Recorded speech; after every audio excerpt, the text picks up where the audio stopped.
Good morning, everyone. I guess it's afternoon at this point, but I want to welcome everybody here. I'm glad to see all of you here for this very important issue. I was scrambling this morning trying to find my red dress pen that I've had for years, and I have not been able to find it, but I'm going to find it so that we make sure that they're wearing it. But I want to welcome you all here today and thank you for participating. Obviously, this is a very important issue for our community all the way around, and have the great honor to have all the folks from the American Heart Association here, all of you here, and then obviously our elected official, our police chief, all of our senior staff, the city manager, and we really appreciate y'all being here. As you know, we're going to proclaim February as American Heart Month, and I'd like to read the proclamation to everybody, and then I'm going to follow up and ask Ms. Crystal Kirkland to come up and say a few words, followed by our city manager, and then Lily Allen, the outreach coordinator for Food Share Columbia, also to make comments. So with that, whereas cardiovascular disease affects men, women, children of every age and race in the United States, from 2019 to 2020, deaths from heart disease increased by 4.8%, the largest increase in heart disease deaths since 2012. And stroke deaths increased in the same period by 6%. About 697,000 people died from heart disease in 2020. That's 1 in every 5 deaths. Cardiovascular disease continues to be the leading cause of death in the U.S. This is personal for me. I lost my father when I was 7 years old. He was 41. He died from heart disease. So my children are constantly getting on me about making sure that I'm being checked out. And right now, I don't think I'm in the best shape. I've gained a little weight, and I've watched some of my cholesterol go up. And so now I'm having to take those preventive measures. And I hope that people will continue to do what's right, go to the doctor's office, get checked, make sure, because today with medicine, technology, and treatment that's available, my father may have been alive today if he had been in that same situation. So let's use what we have out there to make sure that we all live long, healthy lives for our family's sake and for the good of our community. But then I will add is whereas in 2017 to 18, heart disease cost the United States almost $229 billion. This includes the cost of health care, medicines, and lost productivity due to death.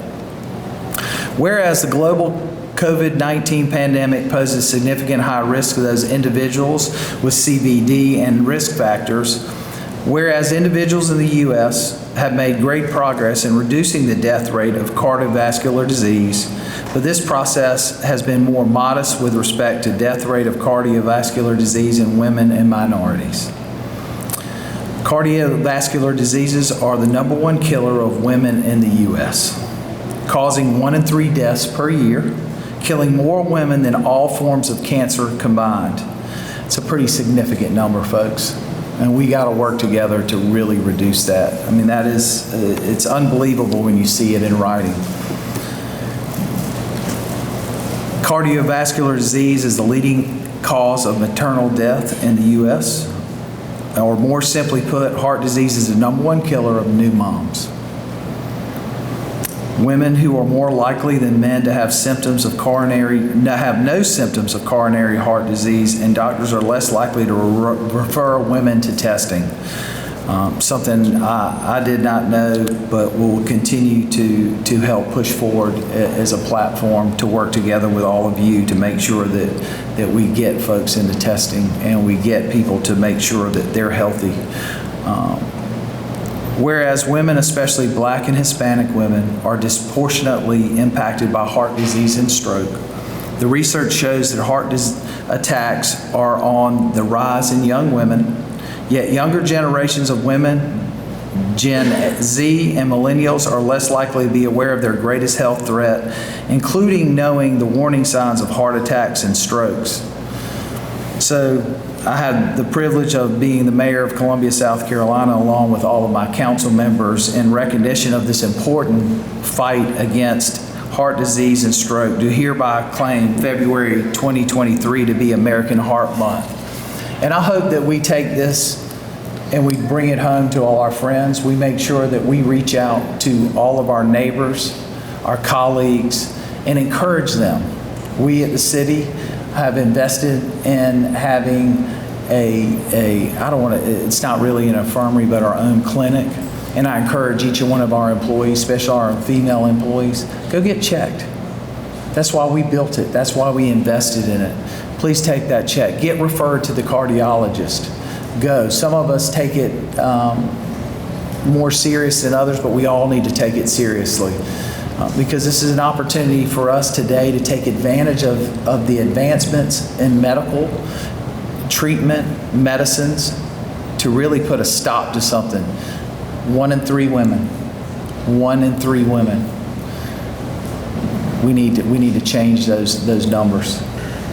We need to make sure that we all have the opportunity to live long lives and continue to give back to this community. And I think we can give back by making sure that we use this red color, make people to realize exactly what can be done, where it can be done, and work together to make sure people take advantage of the programs and the opportunities that are out there to live a long, healthier life. With that, I'd like to invite Ms. Crystal Kirkland, Executive Director of the American Heart Association.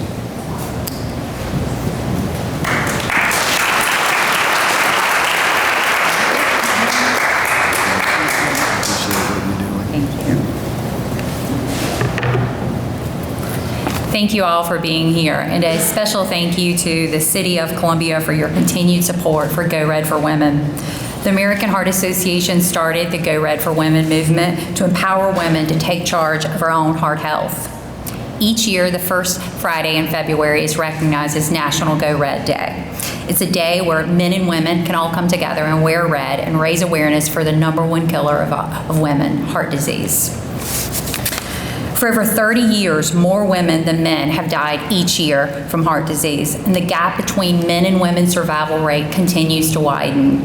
16 women die in South Carolina every day, and more women in the Midlands will die from cardiovascular disease than all forms of cancer combined.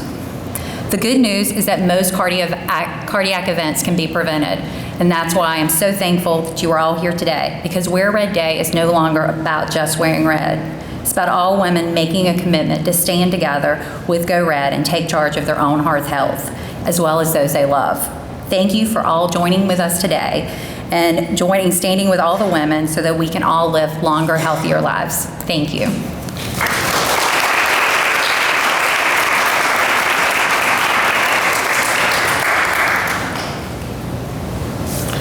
I'd like to invite City Manager up to speak next. Okay.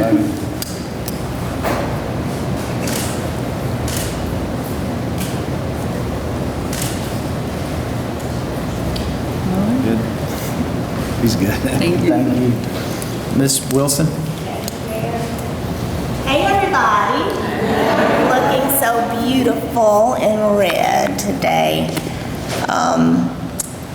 Former Councilwoman Devine and I know Assistant City Manager Benjamin, we love red anyway because we are members of Delta Sigma Theta Sorority Incorporated. And I think there are other ladies in the room who love red for that reason, but I particularly love red for this reason, and support it wholeheartedly in the efforts to bring awareness through the American Heart Association's Go Red for Women movement in this fight against heart disease and stroke in women. I take it very personally because it has affected me personally. And most people know I'm very private for the most part in this role that I play as city manager, but more importantly as a mom, as a daughter of a father who suffered and has survived and thrived. Fortunately for me, Mayor Rickham and my father, we still have him. He has been an educator for all of his life, over 50 years of service, just retired, and but suffered a quintuple bypass in the year 2000. And he loves to eat. And I had a grandmother who fed him well. She was one of the best cooks I've ever known, both of my grandmothers, who I no longer have. And so it's been a challenge for my mom, my brother, and I over the years to make sure we help manage him.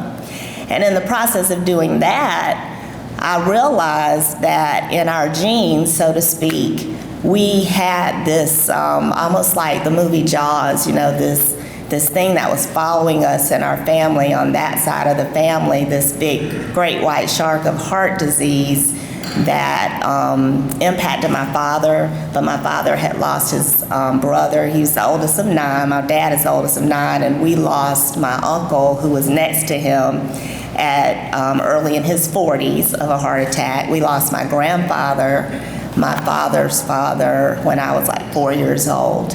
And so my dad became this big patriarch in the Wilson side of the family.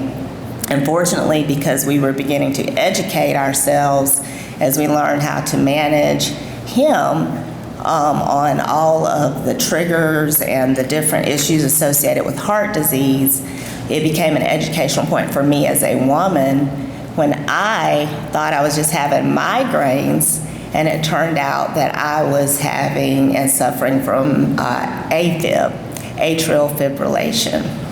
And so haven't really ever shared that, but I am on the board of the American Heart Association's executive committee, and Lizzie Smith is here, who's my good friend, and has encouraged me to be an ambassador, and she sent an email to me yesterday to say, will you share a little bit more than you usually do? And I said, I don't know, Lizzie, I don't usually do that. But I don't know, I walked into this room today and saw these beautiful women in red and men and felt safe and like I could share that.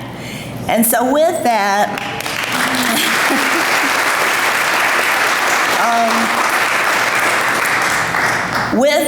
the 2 episodes that I've had so far since 2014, one in 2014 that Ms. Devine remembers very well, and another one in 2021, the night that my daughter graduated from high school, it's helped me to learn my triggers about getting overheated or doing too much as women and not even feeling like you're doing too much, but then your body tells you you're doing too much.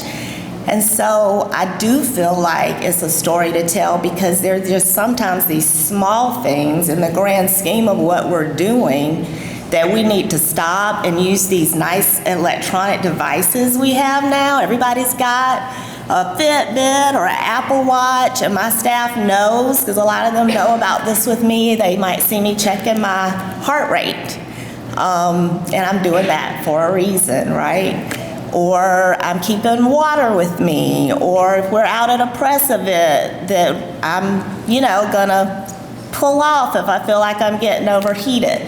Simple things that we as women, because we're managing everybody else, like I said, we need to manage ourselves, we need to make time for ourselves, we need to get our rest, we need to figure out how to exercise, still do all the things we're doing, but be alert to the triggers that may be something else going on, right?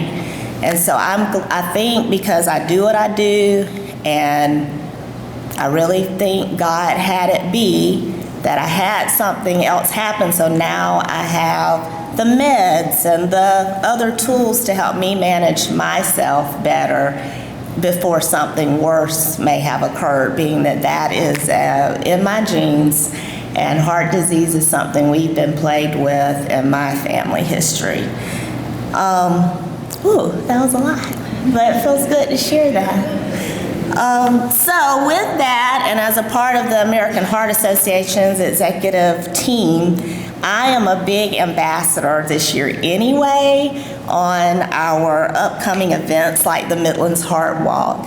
And so Lizzie has encouraged us as a city family to get involved, which we're gonna do wholeheartedly. And we have an ambassador with Miss Galena Alford. Stand up, Galena.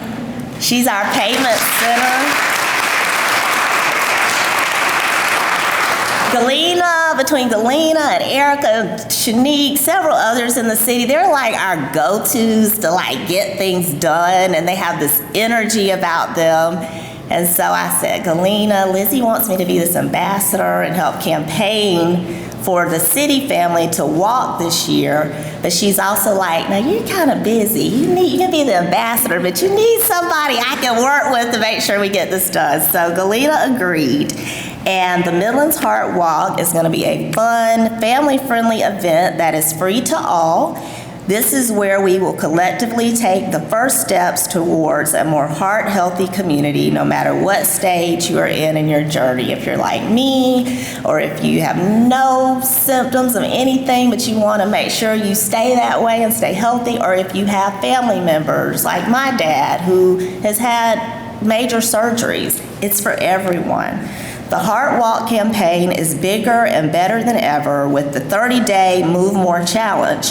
You can register today at www.midlandsheartwalk.org, and the walk itself will take place right here in the city of Columbia on Saturday, March the 25th at our very own Segra Park. The event starts at 8 a.m. and the walk will begin at 9. Physical activity is a critical piece to proper heart health, and the AHA recommends 150 minutes of physical activity every week. We want everyone to know how to make those small movements that will make a lasting impact on their health and to have fun while doing it, all while raising funds for the life-saving work of the American Heart Association. And I don't know if all the ladies that are here from AHA would stand up, because we appreciate you all and all that you do.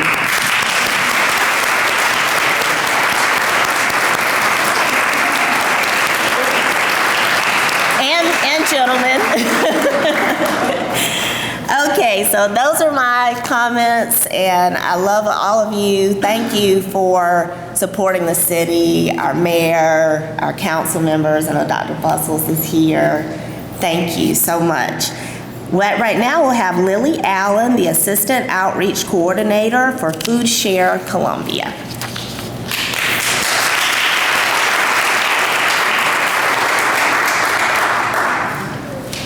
Good afternoon. Thank you for inviting Food Share and everybody to be here. I've had some tough acts to follow so far with the mayor, Ms. Wilson. Thank you for sharing everything with your family and your history. This is an important event for me to be here as well. I do have heart disease history in my family as well, so this is kind of my first full circle moment. So this is really cool for me to be here and just experience this and show support to the community in the best way that I can. Food Share, we are going to be in the back right corner of this room today. We are an alternative fresh food program housed at the University of South Carolina School of Medicine. We emerged in 2015 to respond to the challenges that low-income families may be facing in accessing fresh, healthy, affordable food. In particular, our program currently focuses on fresh fruits and vegetables. Our Fresh Food Box program is our core program, and our headquarters are here in Columbia to help serve the Midlands. We are proud to announce and to keep announcing that we are growing, and we are currently in 19 counties across the state. Bamberg, thank you.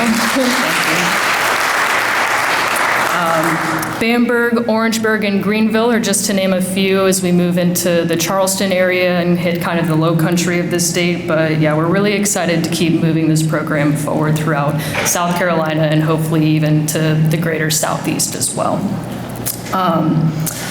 Our program currently offers 3 different sizes of boxes for fresh fruits and vegetables to the customers on a bi-weekly basis, providing individuals with the opportunity to invest in their health at a low cost. We do have a professional chef on staff, and she helps collaborate with us the produce that we put in, as well as supplement the customers with recipe cards so we can teach the customers heart-healthy, diabetes-friendly recipes inside these boxes. Please stop by our table at the end and we'll tell you a little bit more about us and where you can find us, but thank you for having us and I look forward to meeting all of you. Thanks.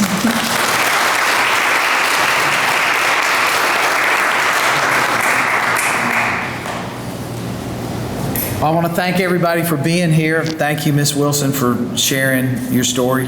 Not everybody knew that, but it's important for us to share our stories with each other. It may push somebody to do the right thing, which is getting checked out, making that trip to the cardiologist, making sure that you're taking those steps. As we talk about, we all talk about steps, and we all talk about physical activity, especially in the month of January after Christmas. We're all going to do it for 12 months, and then we stop in February. So let's take these numbers from 1 out of 3 to 1 out of 9 to 1 out of none, which would be fantastic, and let's work together.